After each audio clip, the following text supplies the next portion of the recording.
Good evening, welcome to our press conference ahead of tomorrow night's match. We'll have around 12 minutes with Eddie now, then 12 with Nick Pope, and then if you want to make yourself upstairs for training at 6:30. Sorry? Yes. I was going to say, keep going. We'll start with Keith Downey at Sky Sports. Hi Keith, just in the middle. Hi Eddie, nice to see you. How are the walking wounded ahead of this one? And I don't mean yourself. Not too much change, Keith. To be honest, I think we're pretty much as we were, but with a few absentees, obviously lads that can't play in the Champions League. Any further update on Joe Willock? I know you said you weren't too sure after the game at the weekend. Yeah, still unsure. I think he's seeing a specialist tomorrow. Okay, and no chance of Sean being back involved for this one. Sean Longstaff. Quite remote as he hasn't travelled, so okay. I doubt it. How are you coping with that? Because obviously you haven't asked a lot of the players who are playing full 90 minutes. What is the mood around the camp like of those who have been heavily involved over the last couple of weeks? Yeah, the mood of the group's very good, especially after the result of the weekend. I think that was a pivotal moment for us because, as I said, after the game, very easy to feel sorry for yourselves or to focus on the players that aren't with us. The lads did incredibly well to blank that out and just perform at a very high level to win against a very good Chelsea team. We'll go to Matthew Raisbeck and then Lee Ryder. Matthew? Hi Eddie. Hi, in Milan and in Dortmund you didn't train at the stadium the day before the match, but here in Paris tonight you will, so why have you changed it for this one? Yeah, change of feel, just a different routine, you never know how these things affect your performances. The results you can never guarantee, but performance, we're looking for an improvement from our 2 away games, so that's why we've done what we've done today. And after the win over Chelsea, you spoke about Lewis Miley and how impressed you were, and he featured towards the end of the match in Dortmund, but I suppose there's a chance he could be involved for longer tomorrow night. How ready is he for that step up if he has to start a Champions League fixture? Yeah, there's every chance he'll be involved again. I think he's ready. I think the thing I loved about him after the game, he was just the same Louis. It was as if he hadn't done anything. It was just another game for him, and I think that's how he would need to approach this game. Sometimes the more you build up a game, the worse your performance can be. So he's got a great temperament for these occasions. Okay, Lee Ryder and then Luke Edwards. Eddie, there was quite a lot of edge in the first game, and Luis Enrique was quite angry. I don't know exactly why after the game. Obviously got hammered, but Newcastle go into this one. Do you thrive on that sort of danger going into a game like this? Yeah, I think it's good to have all those mixture of emotions going into a match. I think we need to play on the edge. I think we're at our best. I think every team is at their best when they have that different emotion running through them. So I expect that from the players tomorrow. We're going to need every ounce of motivation, energy to get a result here. This is a defining moment in our Champions League campaign. We're well aware of where we sit in the group and what can happen tomorrow, so we're going to give it everything. And Mbappe didn't have a great game at St James's Park. Is it asking too much for him to have another off night tomorrow? It's difficult to talk about their players and their team. They have quality in every position. I think since we played them, they've scored goals for fun. So we will do our best defensively. I have to say that our structure in the team, our defensive resilience has been good. Probably bar the Bournemouth game, we've been good in that respect, and we're going to need to be every ounce as good as we can be. Okay, Luke Edwards. Hi, I don't know if he can hear you speaking now. How important has Nick Pope been for you since he came in? It's over a year ago now, but can you just talk a little bit about what he's brought to the team and the defence? Yeah, he's been huge for us. He's brought a real confidence, I think, to the back line. We're lucky to have some very good goalkeepers at the football club, and Nick is quite unique with his skill set. I think you could see again from the Chelsea game. So the save he made, I can't remember actually who it's from, but in the first half against Chelsea was an outstanding save, probably highlighted really even in my own mind until I saw it again, how good that save was. And it's those key moments, it's those big saves that he's made since he's been here that has really elevated us as a team. He's a very calm guy, very popular in the dressing room, a lot of fun to be around. So on and off the pitch, I think he's made a big contribution. I know it's not your concern, but are you a little bit surprised he's not back involved in the England squad? Yeah, I've been asked this a lot. I think I can never put myself in Gareth's shoes. I've never walked in those shoes as an international manager, so I can't, and I never will, critique his decisions. He knows all about Nick. He knows his qualities. I'm sure he's right in his mind. Damien Spellman.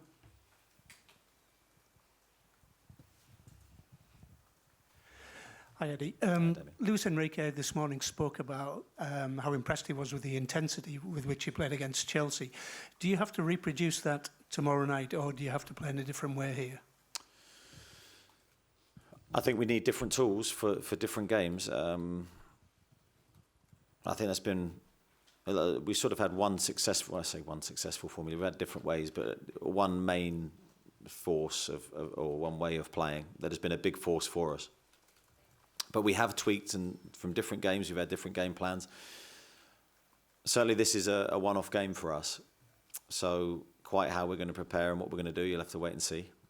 But I think the hallmark of how we play can never change the fundamentals, but there will be tweaks around the opposition, as there always is. Just down at the front on the right-hand side. I'm Pierre from French newspaper L'Équipe. Just a few words about Anthony Gordon. How can you explain that he's been so good this season compared to his first few months at Newcastle?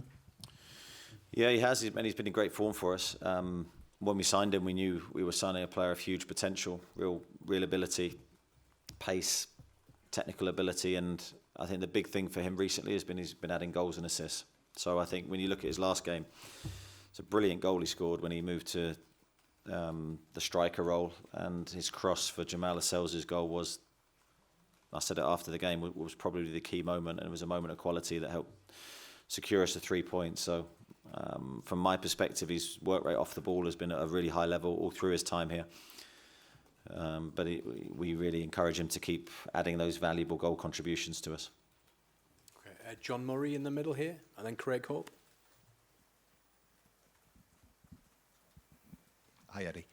When you say this is the defining moment of the Champions League campaign, when you look at the group, when you study it and it's 7-6-5-4, what do you think is the minimum that you need from these final two matches? Or are you thinking you might have to win them both? Yeah, it is difficult to predict, as you know, John, when you're doing your job, to predict football matches and what the results may be and the permutations of other games. We try not to lose energy doing that. I think from our side, we prepare to try and win this game. That's all we can do, and then worry about Milan afterwards. We're certainly not in a strong position. We're not in the position that we wanted to be, but we are where we are, and we have to just focus on this game, and I think it's imperative we don't lose. And how do you think you are coping with it, with the workload that you've had, never having been in this position? There was so much talk about it this season with all of the demands and all of the competitions, and obviously the injuries are what they are, but generally? Generally, I've said many times, personally, really enjoying everything that's happening this season in terms of the competitions, the build-up to games, the analysing and preparing of games. I'm really enjoying that side of it. The only disappointment is the injuries from our side, because it's taken away our ability to rotate and maybe do a little bit more tactically. It's left us a little bit one-dimensional, but that's where we are. And again, we're trying to concentrate on what we can control and not what we can't. Okay, Craig Hope and then Simon Bird. A continuation on the subject of Anthony Gordon. Is he emerging as something of a talisman for you? He's only missed one game this season. Is he becoming your Kylian Mbappe in many ways? Good headline, Craig, that one.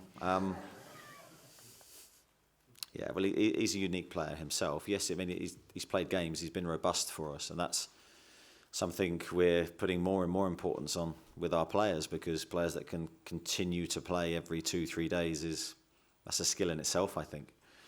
I think he's done very well physically this year, because the outputs he gives the team are extremely high every week, but he's managing at the moment to recover and then go again. He plays a little bit like you said earlier, sort of on the edge.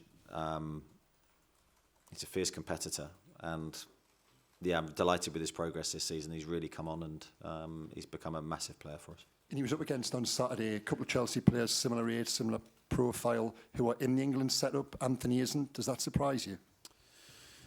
Similar answer to the one I gave earlier. I'm not going to critique Gareth's decisions. Gareth will be watching him. I think his emergence has been quite quick this year. So he's really started his goal contributions and assists, as I said earlier, in the last few months. So I'm sure Gareth will be watching him closely with the summer in mind. Okay, go Simon, Oscar, and then Martin. Hi, Eddie. Just back to the reasoning that you're training tonight before the game.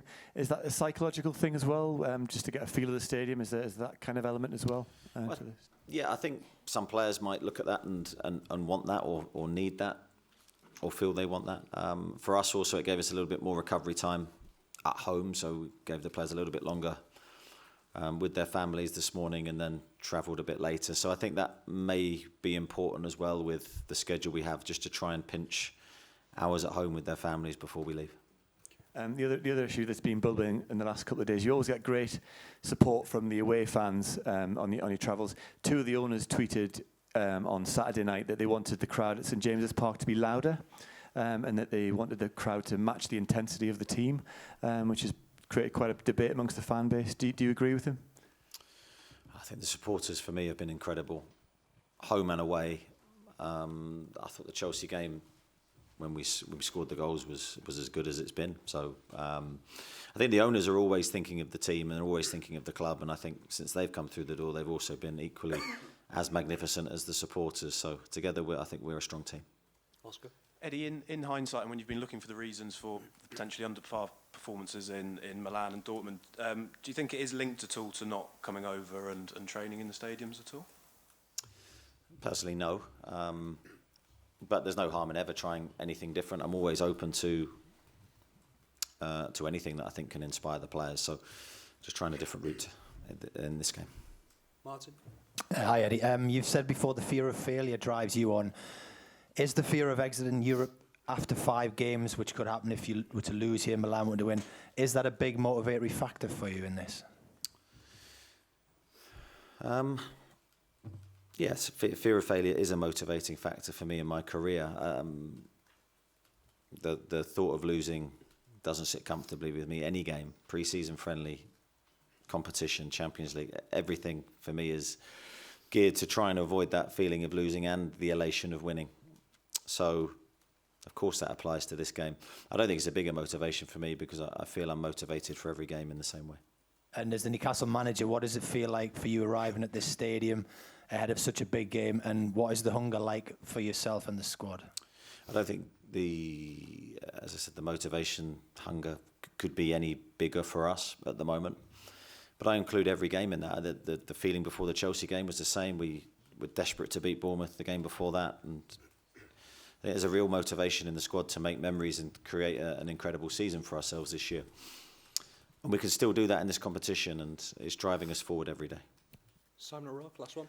Similar note to that, Eddie. You said before you won't really know what you get from the whole Champions League experience until it comes to an end, whenever that may be. But to be here at a place like this, against a team like this, still in with a chance of getting out of the group, that's a huge thing for the club and for the players and for everyone, isn't it? Well, it is, and we want to be in it as long as we can. And that makes tomorrow a huge moment in our season. So today we prepare, we try and build our game plan, we try and get ready to execute what we need to do to try and be competitive in the game, and then it's over to the players.